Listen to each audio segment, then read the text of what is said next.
Charging your car with a home charger is convenient, and integrating solar panels can make it even more sustainable.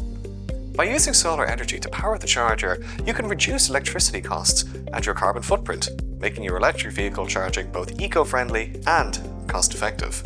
So what are the benefits of charging your car with a solar setup? Well, you can maximize your solar energy use.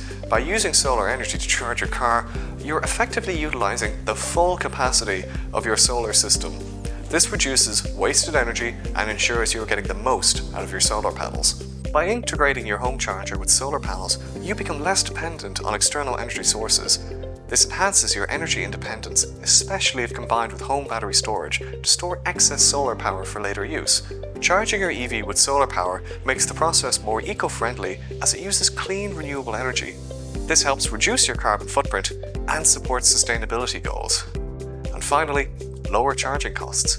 By using solar energy to charge your electric vehicle, it can significantly reduce your electricity costs. Solar panels generate free electricity, so you're less reliant on the grid, lowering your monthly energy bill.